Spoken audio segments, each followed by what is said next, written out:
Montmartre est mon quartier d'enfance et d'adolescence. Ma pauvre mère se faisait régulièrement voler son porte-monnaie par les pickpockets, qui sévissent toujours d'ailleurs, et dont j'ai fait le personnage central de mon roman. Et avec mon ami d'école, Yves Daviet, nous avions en Montmartre le plus beau des terrains de jeu possibles. L'hiver, quand la neige était abondante, nous descendions les pentes le long des célèbres escaliers de la butte, et sur nos fonds de culottes, à défaut d'avoir des luges. Et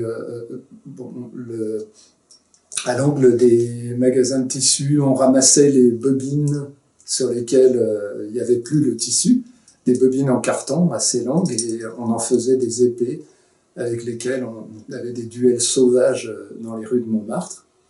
Et puis plus nous grandissions, plus nous remarquions qu'il y avait des bars où messieurs les affranchis offraient le champagne à leurs gagneuses favorites. Et puis on était attirés aussi par les photos des striptease. Et donc lui et moi, on échafaudait des tas de théories sur la façon dont on fait des enfants à partir de ces photos. Et puis un jour, il y a eu une rencontre merveilleuse. Au coin de la rue des Martyrs et de la rue des Abbesses, j'ai vu, dans le cours de mes promenades, une troupe de femmes d'une beauté invraisemblable. Je me suis dit, tout de suite, j'ai su, parce que je n'étais plus naïf, que c'était des prostituées, donc un monde qui m'était interdit à moi. Mais ça n'avait rien à voir avec les prostituées de Pigalle ou les prostituées de Strasbourg-Saint-Denis. Ces femmes-là resplendissaient de beauté, leurs attitudes, leurs vêtements étaient ceux de princesses, littéralement. Donc j'étais émerveillé par elles, et j'ai aussitôt écrit sur elles, puisque j'écrivais tout le temps, et un nom m'est venu pour les désigner, les voilières, qu'on retrouve donc dans mon roman aujourd'hui. Et puis, en les observant mieux, j'ai éprouvé un grand trouble en me rendant compte assez rapidement que ces magnifiques femmes étaient en fait des garçons. Et leur souteneur était un petit cordonnier arménien, chez qui ma mère, un gentil petit cordonnier arménien, chez qui ma mère et moi portions nos chaussures à réparer. Pour vous dire, le monde, c'était ainsi pour moi. Le monde était plein de gens qui ne sont pas ce qu'ils sont, de genres qui se mélangent, de milieux sociaux qui se mélangent, de conditions qui se mélangent. Et moi, je traversais tout ça, enfant et adolescent, sans juger. Voilà. Et par exemple, ces voilières, j'ai jamais, sachant que c'était des garçons, pensé à les appeler autrement que les voilières. J'ai jamais pensé à elles sous le terme voilier. Voilà, je les ai prises telles qu'elles étaient. J'ai toujours l'image de leur beauté dans les yeux et je ne les ai jamais jugées. Et je ne me suis jamais senti d'un autre monde qu'elles.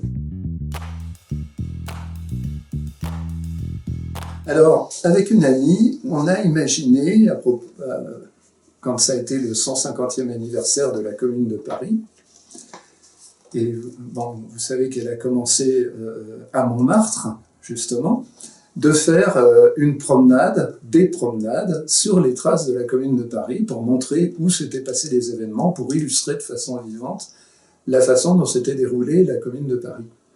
Et plus on faisait ces promenades par petits groupes, puisqu'il y a le confinement, plus on le faisait plus de l'extérieur, on avait quasiment l'impression de vivre en même temps que les protagonistes de la commune dont on parlait.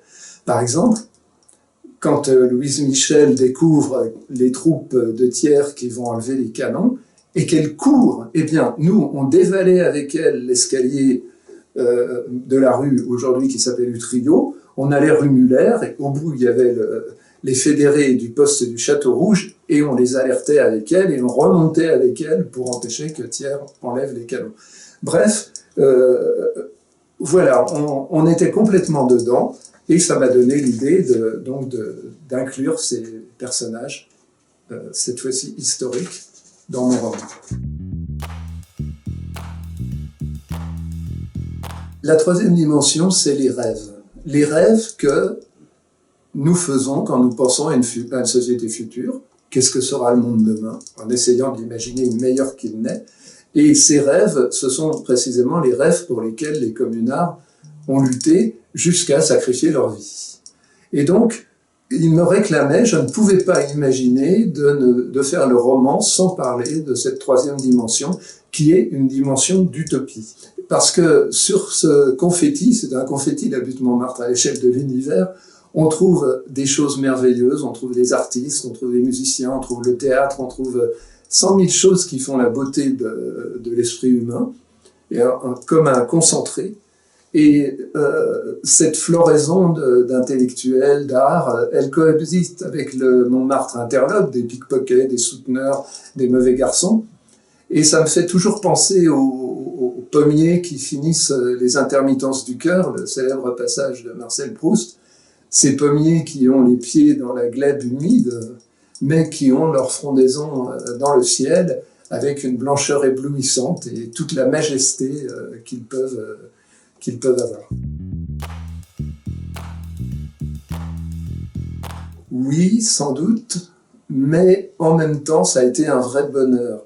Parce que le mélange des styles qui existe dans mon roman, il reflète tout à fait le fameux mélange des conditions, des milieux, des couches sociales dont je parlais tout à l'heure.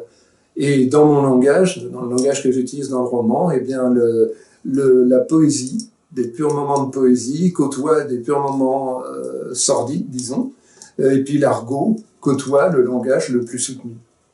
Et pour les personnages, ils se retrouvent à toutes les époques, à toutes les dimensions du livre, dans les 3 dimensions. Parce que, en fait, évidemment, ce ne sont pas les mêmes par leur nom, mais ce sont les mêmes par leur être, qui vivaient en 1870, qui vivent aujourd'hui, qui vivront demain. Et pour preuve, il y a ce fait historique que la barricade de la Place Blanche, qui est combattue jusqu'à la fin contre les troupes de Thiers, eh bien, dessus, on trouvait 120 prostituées. C'est elles qui ont gardé. Et pourquoi elles l'ont fait? Parce que justement, la commune les avait affranchies de la prostitution, avait interdit la prostitution, et que brusquement, elles étaient devenues des femmes libres d'être des êtres humaines, et donc elles ont combattu pour cette commune jusqu'à donner leur vie pour elles sur la barricade de la Place Blanche. Bon voilà, je souhaite simplement que j'ai éprouvé un réel bonheur et pas de peine à écrire ce livre. Parfois, le bonheur se mélange un peu à la peine. C'est toujours du travail, l'écriture. Mais là, il n'y a quasiment eu que du bonheur. Et j'aimerais donc que le lecteur éprouve un peu de la joie que moi j'ai éprouvée à écrire ces pages.